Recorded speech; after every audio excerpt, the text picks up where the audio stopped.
It is. Has it started yet? Yep.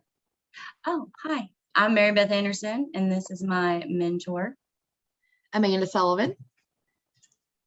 And we are discussing lesson 1. This is our post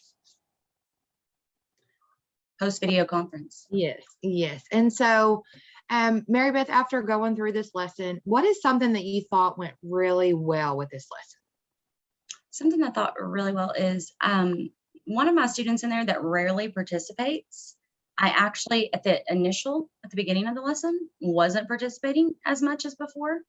And I felt like my ability to get him engaged and to respond throughout the lesson was a big plus. And to present them with relatable circumstances, things that they could relate to in their life, because the American Revolution happened a long time ago, and sometimes they don't necessarily relate to, for example, tea compared to Coke. Absolutely. And that is one thing that I noted in my comments that I will give to you as soon as we get your wrap of how you felt it went. So what's one thing that you thought maybe didn't go as well?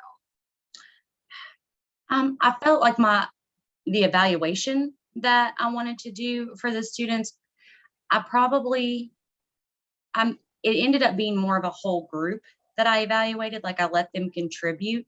I really wanted them to be able to independently identify the 3 causes of the American Revolution, like on their own. Since we had reviewed it, this was our second or third exposure to it. And I probably should have put them in breakout rooms, where they were separate and they did it independently, so that I could gauge, were they just saying what the other students said to contribute to the answers, or did each child know at least 1 to 2 causes of it independently without the other students? So the evaluation part could have been tweaked. Well, and one thing that I did notice, I was going through the rubric, is I thought the lesson was very engaged.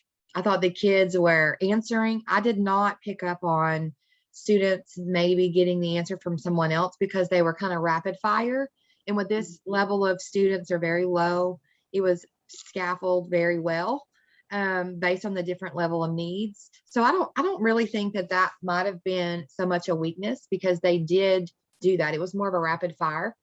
I also noted that I really liked how you incorporated the way the students drink a Coke to the tea party. I thought that was a really cool concept. I think a lot of teachers need to, when they're teaching about the Tea Party and the Revolutionary War, relate it to things that are happening in modern day, because that they don't understand all of that. So I really, really like that, because it helps students place those things to memory.